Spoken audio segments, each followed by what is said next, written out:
Hello students. तो देखिए 17 जनवरी को आप लोगों के इस बार एनएससी जेएस एग्ज़ाम होगा। देखिए एनएससी जेएस और आईजीएसओ दो एग्ज़ाम अभी तक होते थे। इस बार कोरोना के चलते दोनों की जगह एक सिंगल एग्ज़ाम हो गया है।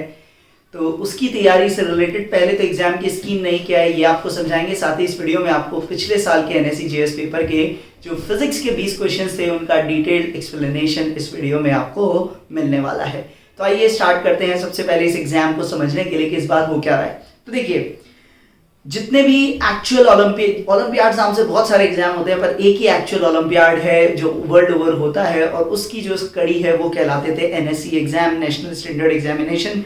तो एनएससी जेएस होता था आपके 10th के बच्चों के लिए।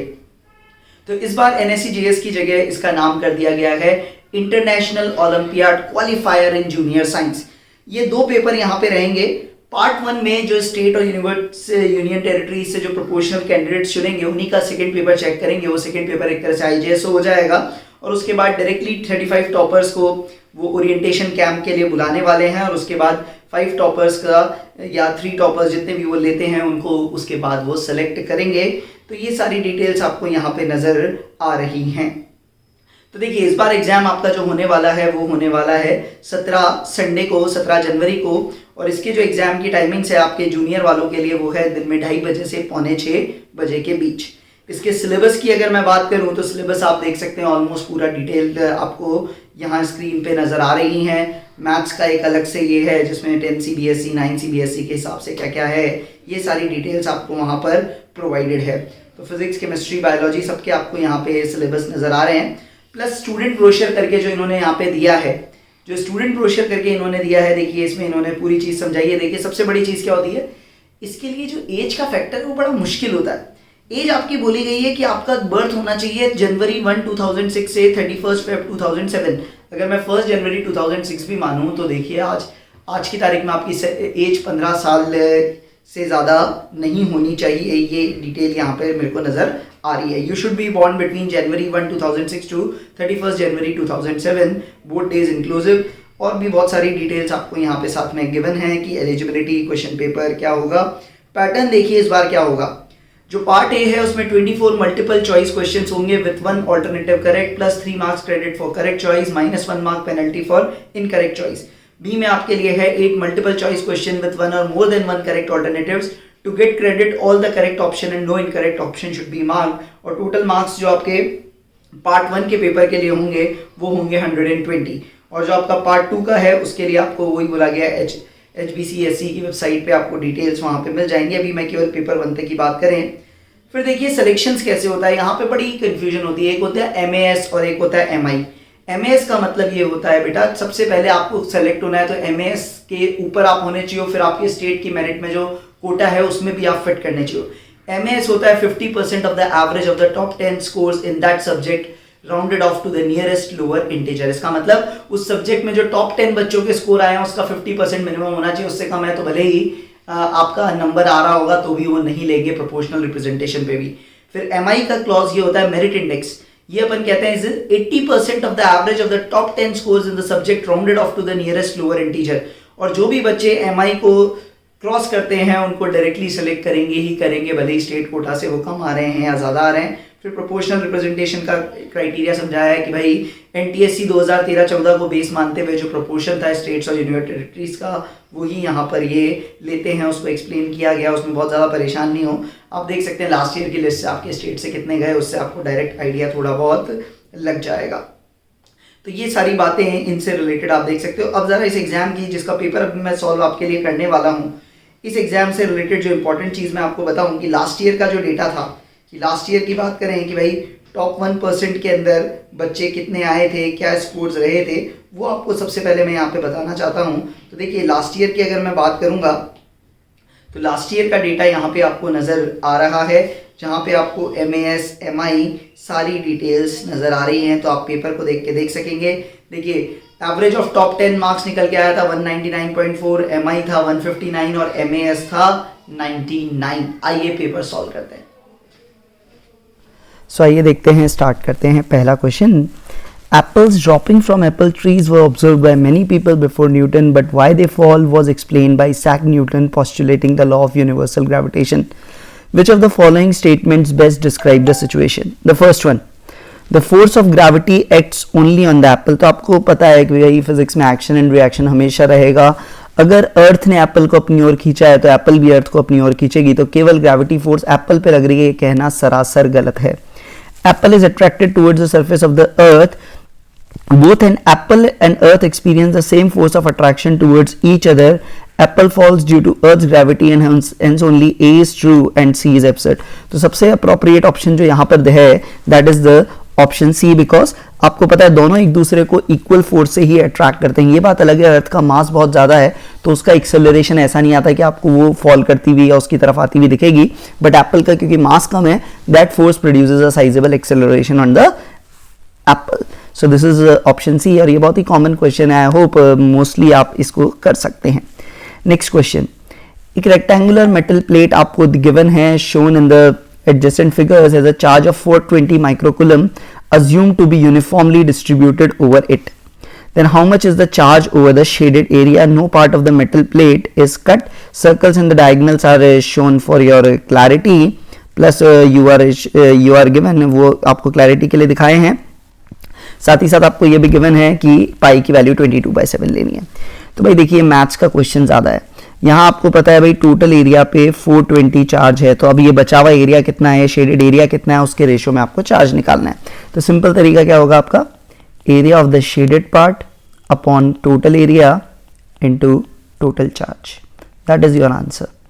तो अब शेडेड एरिया आप कैसे निकालोगे? देखिए सिमेट्री से आपको दिख रहा है कि ये जो पार्ट है ये पूरा, अगर मैं देखूं ये यहाँ से ये जो पूरा ट्राइंगल बन रहा है ये आधा एरिया होगा. इस आधे एरिया में सिमेट्री से ये और ये सेम है, इसका मतलब इफेक्टिवली एक सर्कल का एरिया आपको हटा देना है. तो ये जो शेडेड एरिया है आप आराम से देखिए ये क्या होगा, that is half of the total area which is half 28 into 14, क्योंकि दोनों डायमेंशन गिवन है, माइनस द सर्कुलर एरिया, एक सर्कल का एरिया ले लें पाई आर स्क्वायर. तो यहाँ से वैल्यू क्या हो जाएगी 20. So this is 28 into 7 minus pi, that is 22/7. आर आपको दिख रहा है, डायमीटर आपका 14 है, सो दैट इज 7 into 7. तो ये 7 and 7 कैंसिल हुए, तो बेटा अब यहाँ से 7 कॉमन ले लीजिए. 28 minus 22, that is basically 6, that is 42. So this area is what you get 42 centimetre square. So अब यहाँ से आपका रिक्वायर्ड चार्ज कितना होगा बेटा 42 centimetre square divided by 28 into 14 into 420. So this is 3 times, and 28, if I do this is 15 times. So 15 3s are 45 microcoulombs. So you can go for option A. Next, in the adjacent circuit, the voltages across AD, and that means this one, this is 2 volts, and across BD is what? Okay, complete BD is 6, so I can directly make it out. AB would be 4 volts because that would be 4 plus 2. And CD is complete 8, so 4 plus 2, and this is also 2. So just you can make it out from what the data is given. Just read it carefully. If the resistance RA is 1 kilo ohm, the value of RB and RC is. So first of all 3 are in series, and C and A have the same drop. So therefore R of C is equal to R of A. That is 1 kilo ohm. From here only you can get the option. Okay, the data insufficient is also given. Now RB directly आपको दिख रहा है कि delta VB is twice of delta V across A, and because current is same, so that means voltage drop double है तो resistance भी double होगा, तो वो 1 है, तो C की वैल्यू हो जाएगी आपकी 2 किलो ओम्स, और सॉरी B की वैल्यू हो जाएगी, ये B की बात कर रहे थे, B की वैल्यू है 2 किलो ओम्स और C की वैल्यू आपकी आ रही है 1 किलो ओम. तो कौन सा ऑप्शन आएगा बेटा आपके पास? बी ऑप्शन सेफली आप टिक कर सकते हो. इजी सा क्वेश्चन है आपके लिए, बस सिंपल सीरीज पैरेलल की जो आपकी कहानी है उसको ही आपको देखना है. अगला, एक नई लीनियर स्केल टेम्परेचर की आपने डिजाइन की है जिसको आपने नाम दे दिया सम जेड स्केल, जिसमें फ्रीजिंग पॉइंट है 20Z, बॉइलिंग पॉइंट है 220Z. तो देखिए ये क्वेश्चंस टिपिकली जब अपन करते हैं जनरली 11th क्लास में, जब थर्मल प्रॉपर्टीज में पढ़ाता हूं, तो जनरली मेरा तरीका ये होता है कि भाई ये सेल्सियस स्केल थी और ये आपकी जेड वाली स्केल है. तो यहाँ जो फ्रीजिंग पॉइंट 0 था, 0 की जगह यहाँ इक्विवेलेंट पॉइंट आ रहा है 20, और यहाँ जो 100 था, 100 की जगह यहाँ पॉइंट आ रहा है आपका 220Z. अब देखिए यहाँ इन दो पॉइंट्स के बीच में सेल्सियस में 100 भाग होते थे, 100 डिविजन्स, यहाँ पे कितने हैं 200 डिविजन. तो इसका क्लियर कट मतलब है सेल्सियस में 1 का चेंज, जेड में इफेक्टिवली 2 का चेंज होगा. तो अब सेल्सियस में 20 का मतलब है यहाँ से आप 20 डिविजन ऊपर जा रहे हो, तो कॉरस्पॉन्डिंग यहाँ पे आपको दिख रहा है डबल चेंज करना पड़ेगा. तो ये तो सेम पॉइंट थी 0 20, यहाँ पे बैलेंस है, तो यहाँ से 20 डिविजन ऊपर गए तो यहाँ पे आपको इक्विवेलेंटली 40 डिविजन्स ऊपर जाना पड़ेगा, और अगर आप 40 डिविजन्स ऊपर जा रहे हो तो 20 + 40 answer would be 60Z। Simply आप इस तरीके से यहाँ पे कर सकोगे, ये सीधा सीधा आपके लिए क्वेश्चन बनता है। तो ऐसे क्वेश्चन आराम से आप कर सकते हैं टेम्परेचर स्केल्स के, और ये पार्ट यहाँ पे पूछा भी जाता है generally her bar. Consider the motion of a small spherical steel body of mass m falling freely through a long column of a fluid that opposes its motion with a force proportional to its speed. Initially the block moves down fast, but after some time it attains a constant velocity known as terminal velocity. तो ये terminal velocity का जो fluids में 11th class में concept पढ़ते हैं उसी को समझा रहा है।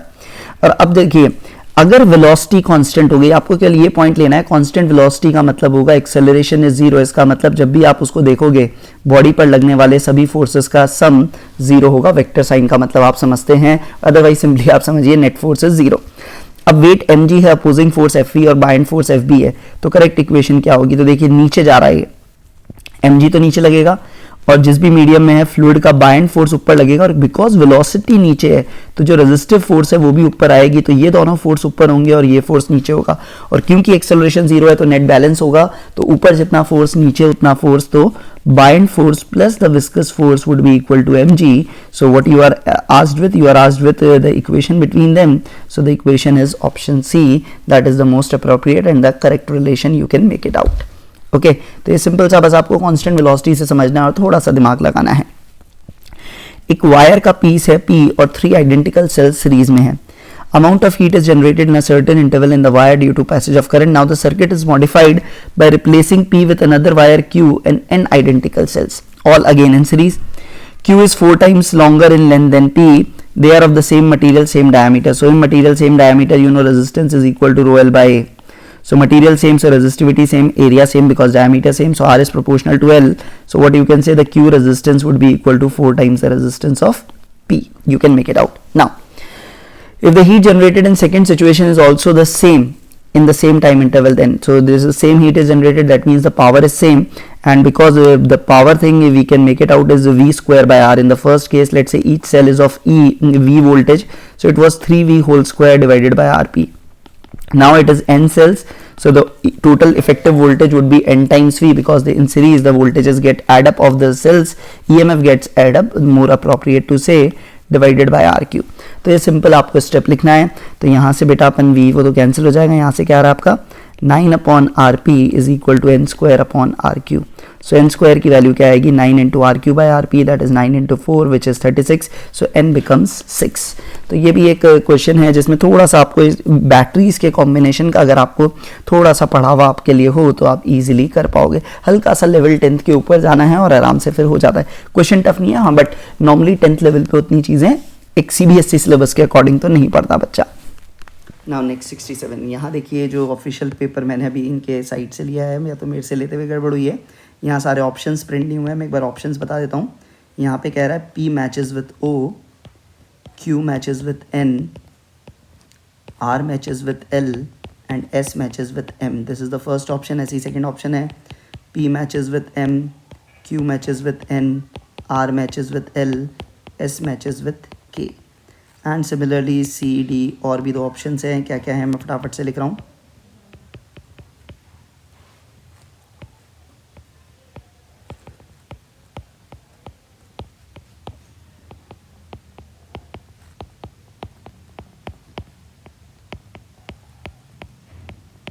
ठीक है, तो ये मैचेस है। अब देखिए, अब अपने को ये सारे वेव फॉर्म्स देख के देखना है कि भाई सम वेव फॉर्म्स अमंग 1 2 3 4 ये 4 हैं, ये ग्राफिकली सुपरपोज करके PQRS बनाते हैं, तो कौन सा ऑप्शन सही होना चाहिए। तो सबसे पहले देखिए किन ऑप्शंस में सबसे ज़्यादा डिफरेंस मुझे दिख रहा है। देखिए पहले P के साथ M या हो, तो चेक कर लेते हैं। P के साथ M ऑप्शन कहता है 1 2 3 और O ऑप्शन कहता है 2 and 3। तो पहले 2 and 3 को देखें, तो सबसे पहले देखिए 2 और 3 को, ये रहा 2 और ये रहा 3, इन दोनों को मैं ऐड करूँगा यहाँ पे, तो ये नेगेटिव वैल्यू है, ये 0 वैल्यू है, तो ओवरऑल नेगेटिव आना चाहिए, बट ये तो 0 आ रहा है, तो ये तो रिजेक्ट हो गया। तो P के साथ मुझे समझ आ रहा है M ही आएगा। तो P to M, तो अब मेरे पास 2 ऑप्शन बचे हैं B और C। अब देख लिए इनमें अंतर क्या है, R के अंदर अंतर आ रहा है, चेक कर लेते हैं बस, खत्म से। R ऑप्शन को देखिए, अभी हटा दूंगा वापस से। हाँ, R ऑप्शन में क्या है, मतलब R के साथ B ऑप्शन कह रहा है L कहाँ है, ये रहा 2 और 4 को मिला के देख लेते हैं, ये रहे 2 और 4, R ये रहा, तो ये डबल नेगेटिव है, दोनों नेगेटिव हैं, डबल नेगेटिव, यहाँ तक तो ठीक है। फिर ये पॉजिटिव आ रहा है, तो ये 0 और वो पॉजिटिव, तो वो भी मैच कर रहा है। फिर वापस से डबल नेगेटिव, येस, तो ये मैच कर गया है, तो सीधा सीधा मैच कर गया। तो आर एल के साथ आ रहा है। के ऑप्शन के साथ भी देख लेता हूँ मैं, के साथ 3 और 4, 3 और 4 में डबल नेगेटिव नहीं हो रहा, तो ये फिर आपका ऑप्शन बी ही बचा। सीधे सीधे आपको मैच करना है और सॉल्व करना है।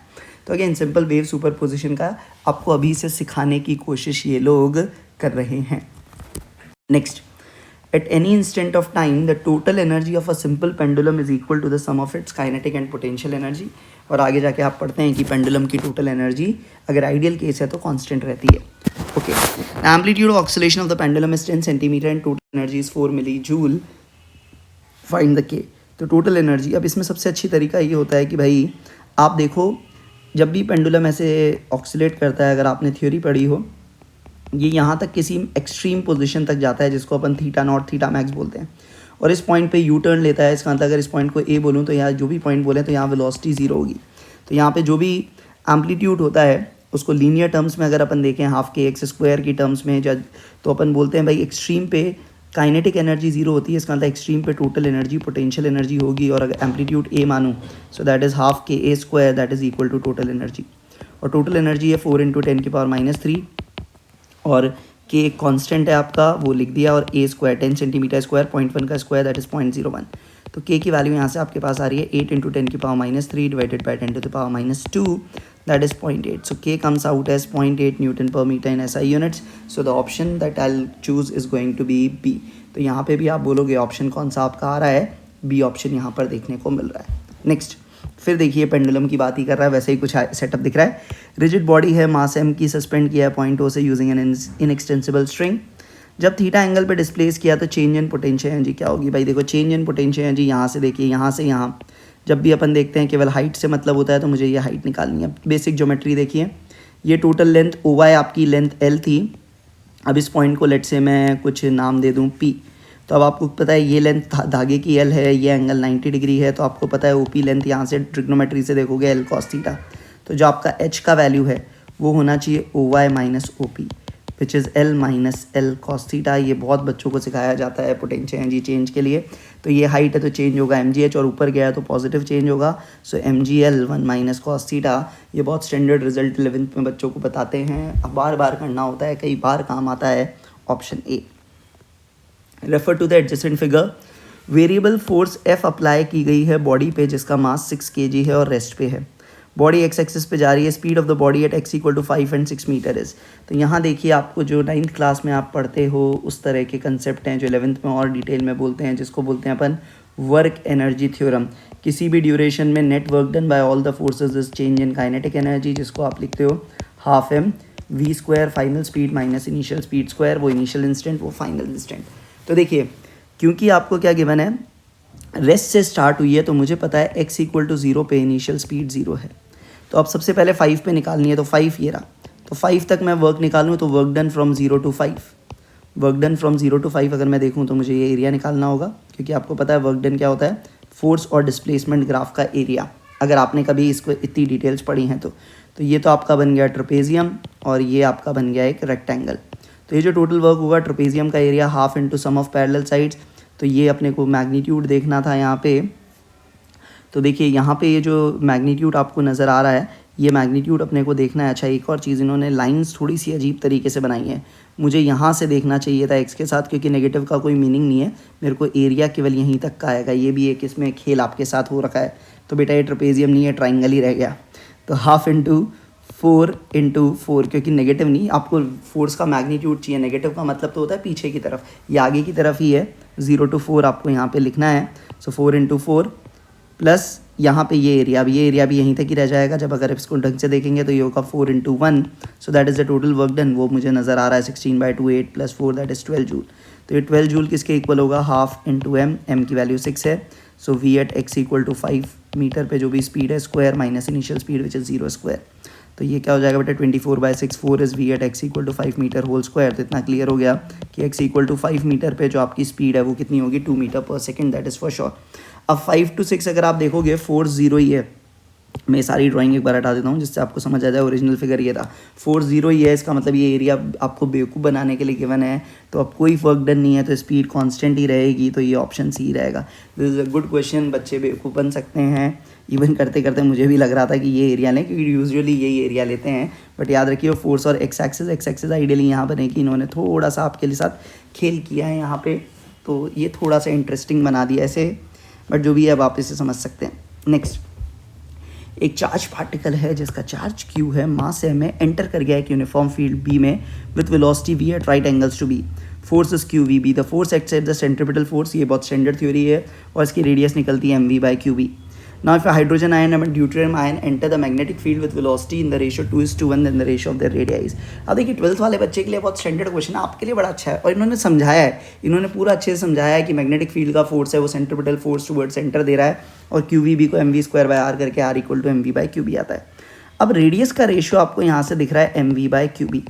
अब यहाँ आपको क्या दिख रहा है, वेलोसिटीज़ का रेशियो गिवन है, सेम मैग्नेटिक फील्ड है तो b सेम होगी, तो आपको पता है कि r की वैल्यू किस पे डिपेंड करेगी, mv/q के रेशो पे। v का रेशो गिवन है, m और q आपको पता होते हैं। देखिए हाइड्रोजन का आयन बोला है, हाइड्रोजन आयन का मतलब इस पे अगर मैं चार्ज बोलूँगा तो होगा +e और इसका मास बोलूँगा तो लेट से प्रोटॉन का मास बोल देते हैं। और ड्यूटेरियम जो होता है, ड्यूटेरियम होता है 2H1, तो उस पर भी चार्ज तो +e होगा बट उसका मास डबल होता है प्रोटोनिक मास, तो यहाँ q दोनों पे सेम हो गया तो r प्रोपोर्शनल टू mv हो गया, तो दोनों का रेशो क्या होगा, hydrogen ion to deuterium ion, mass का रेशो आपको दिख ही गया दोनों का 1:2, वेलोसिटी का रेशो 2:1, इसका मतलब दोनों की रेडियस का रेशो 1:1 आएगा, तो यहाँ पे कौन सा ऑप्शन आएगा बेटा, आपका option D. Piece of ice is floating in water at 4 degree, ये क्वेश्चन देखिए कई बार इस कंसेप्ट पे आता है, when the ice melts completely the water level in the beaker will. अब देखिए ये एक बहुत ही इंपॉर्टेंट कंसेप्ट होता है कि वाटर की अगर अपन बात करें तो कोई भी सैंपल ऑफ वाटर है उसका अगर मैं वॉल्यूम प्लॉट करूं टेम्परेचर के साथ तो वो कुछ इस तरह से आता है। वाटर का मिनिमम पॉसिबल वॉल्यूम होता है 4 डिग्री पे, 4 डिग्री के बियॉन्ड उसको ठंडा करने पे वो श्रिंक होने की जगह एक्सपैंड करता है। तो यहाँ देखिए जैसे ही आइस मेल्ट करेगा तो आइस को मेल्ट करने के लिए वाटर को कुछ हीट देनी पड़ेगी और इफेक्टिवली जो टेम्परेचर फाइनली आएगा वो 4 से कम आएगा, और टेम्परेचर 4 से कम आएगा तो इसका जो वॉल्यूम है same sample of water will now take the more volume, और इसीलिए यहाँ पर आंसर आपका राइज आएगा। नॉर्मली अगर वाटर यहाँ पे ऑलरेडी अगर आपको गिवन होता है कि नॉर्मली जब क्वेश्चन बिना टेम्परेचर के होता कि वाटर आइस इक्विलिब्रियम में है और अब धीरे धीरे अगर आइस मेल्ट कर गया तो क्या होगा, वहाँ अपन बोलते हैं आंसर रिमेन्स अनचेंज आएगा, बट यहाँ क्योंकि 4 डिग्री मेंशन था तो ये क्वेश्चन बहुत इंटरेस्टिंग बना दिया। नॉर्मली बच्चों को ये आंसर बिल्कुल घुटा हुआ रहता है कि भैया रिमेन्स अनचेंज, बट यहाँ ये टेम्परेचर के कारण कि कॉमन सेंस कह रहा है फाइनल टेम्परेचर लेस देन 4 होगा तो that sample will show anomalous expansion of water जिसे अपन कहते हैं, और इस कारण से यहाँ पे आंसर सी नहीं ए होगा। Next, in a screw nuts assembly the nut is held fixed in the position and the screw is allowed to rotate inside it. A convex lens of focal length 6 cm is fixed on the nut. The object pin P is attached to the screw head. Okay. The image of the object is observed on a screen Y. When the screw head is rotated through one rotation, the linear distance moved by the screw tip is 1 mm, जिसको आप आगे जाके बोलोगे this is called pitch of the screw. ठीक है, the observations are made only when the image is obtained in the same orientation on the screen. At a certain position of P, the image formed is 3 times magnified. Is 3 times magnified as that of the pin height. Through how many turns should the screw head be rotated so that the image is 2 times magnified? Again देखिए बहुत प्यारा सा ये question अब आपके लिए यहाँ पर बन के आ रहा है। इसकी फोकल लेंथ आपको 6 सेंटीमीटर गिवन है। ठीक है, तो देखिए सबसे पहले अगर अपन बात करें मैग्निफिकेशन, आपको पता होता है कि भाई मैग्निफिकेशन यू और एफ पे डिपेंड करता है। आप बोलते हैं magnification is height of image upon height of object, और वो आपको लेंस के केस में आपको पता है कि भाई लेंस के केस में वो जो वैल्यू आती है that is F upon you plus F. So in the first case magnification would be -3, क्योंकि आपको पता है इन्वर्टेड इमेज आती है, आपको -3 लिखना चाहिए। एफ की वैल्यू है 6, पॉजिटिव होगी, you plus F that is 6। So -3u plus 18 sorry -18 I should write, -3u minus 18 is equal to 6. So -3u is what you get 24, so u is equal to -8 centimeter. This is the first time. Next time जब आप magnification को -2 लिखेंगे, same equation वापस से लगाइएगा। So -2 is 6 upon u plus 6, so -2u minus 12 equal to 6. So -2u equals to 18, u equals to -9. इसका मतलब 8 to 9. So the gap should be 1 centimeter. तो 1 सेंटीमीटर गैप के लिए देखिए पिच इसका 1 mm है, एक चक्कर लगाने में 1 mm घूमता है, तो 1 सेंटीमीटर मतलब 10 mm घूमने के लिए इसको 10 चक्कर लगवाने पड़ेंगे, तो यहाँ पर आपका ऑप्शन बैठेगा बी। तो 73rd का आपका आंसर हो गया B. Next, school is located between two cliffs, when the metal bell is struck by a school attendant, first echo is heard by him after 2.4 second. तो भाई पहली इको उसको सुनाई दी 2.4 सेकेंड के बाद, और सेकेंड इको आई 2 सेकेंड के बाद at the same position near the bell. अगर velocity of sound in air is 340 temperature पे, then the distance between the cliffs is approximately. तो देखिए ये बहुत इंटरेस्टिंग सा है। देखो ऐसे मान लो ये एक क्लिफ है, ये दूसरी क्लिफ है, स्कूल यहाँ पे कहीं है, तो एक बार से लौट के आई और दूसरी से लौट के आई, तो लेट्स से इसका डिस्टेंस मान लिया x1, इसका डिस्टेंस मान लिया x2, तो अपने को x1 प्लस x2 पूछा गया। तो पहली चीज़ पहली से लौट के आई तो कितना टाइम लगेगा, 2x1/v, वो गिवन है 2.4 सेकेंड्स। दूसरी से लौट के आई 2x2/v, वो 2 सेकेंड और ज़्यादा लिए तो 4.4 सेकेंड्स। तो यहाँ से देखिए x1 की वैल्यू क्या आ रही है, 2.4 इंटू 340/2, इसको सिंप्लीफाई आप कर सकते हैं 170 इंटू 2.4, तो इसको करेंगे आप 24 इंटू 17, 17 4 ज़ा 68, 17 2 ज़ा 34 and 6 34 and 6 is 408 meters, and this x2 will give you 4.4 into again 170, again directly right, divided by 2, so 44 into 17, 17 4 ज़ा 68, 17 4 ज़ा 68 plus 6, 68 plus 6 is 74, so what required answer D you need is x1 plus x2, so if I add them 8 and 8 16, and this is 5 and 7 and 4 is 11, so 1.156 kilometers or 1156 meters. So what we are left with, we are approximately, the answer comes out as 1.16 kilometers in two significant figures.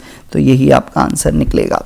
तो again अच्छा question है, सोचना पड़ेगा, but बढ़िया question था ये ना। अब देखिए next, the triangular face of a crown glass prism ABC is isosceles, length AB is length AC, and the rectangular face with edge AC is silvered. A ray of light is incident normally on a rectangular face with edge AB. It undergoes reflections at AC and AB internally, and it emerges normally through the rectangular base with edge BC. The angle BAC of the prism is. Again, this seems to be a very nice question. देखिए इसको समझने की कोशिश करते हैं। ये isosceles triangle है आपका ABC। तो सबसे पहले लाइट आपकी AB से आई, तो ये लाइट AB से नॉर्मली आई यहाँ पे।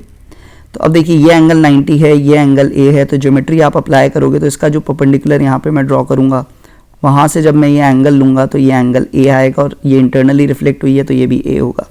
ये ज्योमेट्री यूज़ किया। अब देखिए ये एंगल 90 है, ये पूरा एंगल 2A हो गया, तो ये जो एंगल आपका बचा हुआ है ये हो जाएगा 90 माइनस 2A। तो इसके नॉर्मल से अगेन वापस इंटरनली रिफ्लेक्ट हो रही है, तो ये इंसिडेंस एंगल 2A होगा, और यहाँ से ये 2A पे जाएगी और परपेंडिकुलरली यहाँ पे जा रही है। तो अगेन ये एंगल आपका हो गया, ये एंगल कितना हो गया आपका 90 minus 2A। This angle is 90 minus 2A, this is 90, और ये B बचा। तो अब इस ट्राइंगल में देखिए 90 minus 2A plus angle B plus 90 that is equal to 180 degree. ये आपके लिए निकल के आ रहा है। तो अब यहाँ से देखिए 90 और 90 180 तो गया, तो B की वैल्यू यहाँ से कितनी आ रही है, B एंगल निकल के आ रहा है that is twice of A। और प्लस आपको आइसोसेलेस ट्राइंगल में पता है कि A plus B plus C ये 180 डिग्री होता है तीनों एंगल, और B और C आइसोसेलेस है तो इक्वल होंगे, तो इसका मतलब 5 है, एंगल की वैल्यू 180 डिग्री होगी, तो A की वैल्यू हो गई 180/5 which you can make it out as 36 degrees. Again a nice question, geometry का बहुत यूज़ है, अच्छा क्वेश्चन है, फोटो देख के ज्योमेट्री लगानी है, इतना आसान भी नहीं है, बट अल्टीमेटली किया जा सकता है। You can go for it, 36 degrees, nice question.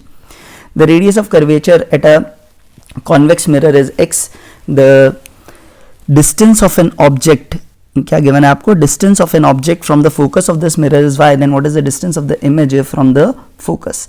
तो देखिए ये जो एक स्टैंडर्ड ऐसा रिजल्ट है, यहाँ पे ऐसे आप सॉल्व करोगे बहुत आपको दिक्कतें में फंस जाओगे, बट यहाँ देखिए क्या गिवन होता है, ये एक स्पेशल चीज़ होती है। एक तो लेंस इक्वेशन आप ये याद करते हो 1 minus v minus 1/u equal to 1/f, ये कहलाता है जनरली गॉसियन फॉर्म। एक न्यूटोनियन फॉर्म और होता है जो कहता है x1 into x2 is equal to f square, x1 into x2 is equal to f square. What is x1 x2, x1 x2 का उसका मतलब ये होता है कि भाई जो भी है, लेट्स से ये आपका फर्स्ट एक फोकस हुआ, ये दूसरा फोकस हुआ, तो ये जो फोकस है, इस फोकस से ऑब्जेक्ट का डिस्टेंस जो है इसको बोलेंगे अपन x1, इसको अपन x1 बोले, और ये वाले फोकस से जो इमेज का डिस्टेंस है इसको बोले x2.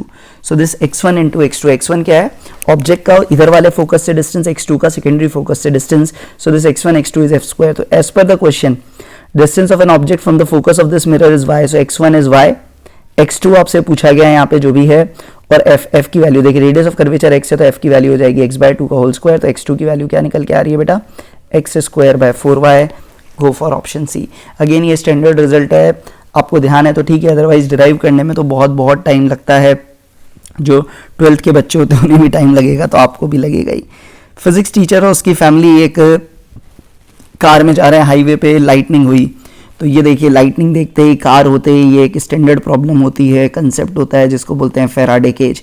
आप बोलते हो कार क्योंकि मेटल की होती है और मेटल के अंदर कैविटी कुछ भी हो, बाहर के इलेक्ट्रिकल इफेक्ट से इंसुलेटेड रहती है, शील्डेड रहती है, तो safest place will be inside the car as the charges due to lightning tend to remain on the metal sheet. Metal के अंदर चार्ज नहीं आते, केवल उसके सरफेस पे ही रहते हैं, अंदर कोई फील्ड और इफेक्ट नहीं आता. तो ये बहुत स्टैंडर्ड कंसेप्ट फैराडे केज का है, आपने कवर किया होगा तो उससे आप कर सकेंगे, ये याद रखिएगा, बहुत स्टैंडर्ड रिजल्ट है. नेक्स्ट, एक कंडक्टर आपका सर्कुलर लूप में है, आई करंट लेके जा रहा है, डायरेक्शन ऑफ करंट. तो इसका डायरेक्शन ऑफ करंट हमेशा जैसे भी करंट जा रहा है आप उसके करंट के सेंस में अपने सीधे हाथ को घुमाइए, अंगूठा आपको फील्ड का डायरेक्शन देगा. तो यहाँ पे देखिए, ऐसे अगर आप कर्ल करेंगे इसको तो आपका अंगूठा यूं आएगा, अंगूठा यूं आएगा मतलब फील्ड लाइंस हमेशा इस तरफ ही होंगी एक्सिस के ऊपर. तो हमेशा फील्ड लाइंस इधर होनी चाहिए. तो यहाँ पे इधर सही आ रही है, ये गलत है, ये भी गलत है, और यहाँ ये तो सही है पर ये गलत है. तो सही ऑप्शन आपका ऑप्शन ए आएगा. अगेन ये करंट लूप की जो मैग्नेटिक फील्ड लाइंस होती हैं उसको सिंपली आप ध्यान रखें, ये बार मैग्नेट की जैसी फील्ड लाइंस ही होती हैं. हमेशा याद रखें, करंट कैरिंग लूप को एक मैग्नेटिक डाइपोल की तरह ही देखते हैं. तो बार मैग्नेट की फील्ड लाइन से आप आइडिया लगा सकते हैं. जैसे बार मैग्नेट की फील्ड लाइंस आप बड़े अच्छे से बनाते हैं. आप बोलते हो एक तरफ बोलते हो नॉर्थ पोल, एक तरफ बोलते हो साउथ पोल. नॉर्थ पोल से लाइंस बाहर निकालते हो, साउथ पोल से अंदर डालते हो, और अंदर लाइंस साउथ टू नॉर्थ होती हैं. तो उसी तरह का कुछ स्ट्रक्चर यहाँ पर भी आपको देखने को मिलेगा. बिल्कुल वैसी की वैसी फील्ड लाइंस यहाँ पर आपको देखने को मिलनी चाहिए जैसी अपन वहाँ बनाते थे. ठीक है, तो उस तरीके से आप देख सकते हैं, वो आपकी हिंट हो सकती है, नहीं पढ़ा हुआ हो तो, और पढ़ा हुआ होना चाहिए. पार्टिकल्स का एक्सेलरेशन 20 सेकंड तक कांस्टेंट है और रेस्ट से शुरू हुआ था. अगर पहले 10 सेकंड में S1 चला तो अगले में S2 चला तो relation between S1 and S2. ये बहुत स्टैंडर्ड केस है, कई क्वेश्चंस आते हैं. देखिए, इनिशियल स्पीड 0 है तो मैं कह रहा हूँ पहले 0 से 10 सेकंड तक लिखो. तो डिस्प्लेसमेंट आपका S1 हुआ, उसको लिखोगे ut, दैट इज 0 + ½ × a × 10 का स्क्वायर. ठीक है, फिर मैं कहता हूँ डायरेक्ट आप 0 से 20 लिखो. 0 से 20 तक कितना डिस्टेंस हो गया? पहले 10 का S1, दूसरे का S2. तो S1 + S2 again initial speed 0 है, +½ a × 20 का स्क्वायर, क्योंकि अब टाइम 20 हो गया. तो यहाँ से आपका सीधा सीधा आता है S1/S1 + S2 किसके इक्वल आएगा? 10²/20², that is 1/4. So 4S1 is S1 + S2. तो S2 की वैल्यू क्लियर कट आती है 3S1. तो ये आराम से आप देख सकते हो, बहुत स्टैंडर्ड रिजल्ट है. आपका आ गया ऑप्शन नंबर ए. इसे आप कर सकते हो, ये इजीली करने लायक क्वेश्चन है, होना भी चाहिए. इसे मिस कर रहे हो मतलब मिस कर रहे हो बहुत कुछ. लास्ट, साउंड वेव्स को एक मेटालिक वाइब्रेटिंग स्ट्रिंग से प्रोड्यूस किया गया है, stretch between the ends. 4 statements are given below, some of them are correct. देखते हैं भाई क्या है. सबसे पहले, sound wave is produced inside the string, sound wave in the string is transverse. बेटा साउंड वेव कभी भी ट्रांसवर्स नहीं होती, तो ये तो क्लियर कट गलत है. Wavelength of the sound wave in surrounding air is equal to the wavelength of the transverse. नहीं बेटा, फ्रीक्वेंसीज इक्वल होती हैं, मीडियम अलग अलग है, v अलग होगी और इसीलिए वेवलेंथ भी अलग होगी. तो फ्रीक्वेंसी सेम होती है, गलती से मत कर दीजिएगा. तो ये गलत हो गए Q और R. तो क्लियर कट आपको दिख रहे हैं. तो ये ऑप्शन तो गए आपके. अब loudness of sound is proportional to the square of the amplitude. ये याद रखिएगा, हमेशा पावर या इंटेंसिटी लाउडनेस की बात करते हैं हमेशा ये स्क्वायर के प्रोपोर्शनल होता है. वेव की बहुत इंपॉर्टेंट प्रॉपर्टी है. तो डी ऑप्शन के साथ अपन जाएंगे, मोस्ट अप्रोप्रिएट है. पी थोड़ा सा अजीब सा इनसाइड द स्ट्रिंग या जो भी है, अंदर नहीं में जनरली उस तरह से बोलना नीचे, इसलिए ज़्यादा बेटर ऑप्शन सी ऐसे है. तो अपन ऑसी ऑप्शंस के थ्रू यहाँ पे चलेंगे. तो देखिए ये पूरा पेपर अपन ने किया. देखिए कुछ क्वेश्चंस थोड़े से डिफिकल्ट हो जाते हैं 10th के बच्चे के लिए. तो वही देखिए, इन एग्जाम्स को क्वालिफाई करना है तो थोड़ा आपको एडवांस लेवल पे आगे पढ़ना पड़ता है. और इस ईयर आपको पता है दोनों लेवल से एक साथ हो रहे हैं, तो प्रिपरेशन और भी तगड़ी आपको करनी है. तो ये था इस पेपर का solution. Thanks for watching and please share and subscribe this channel. Thank you once again.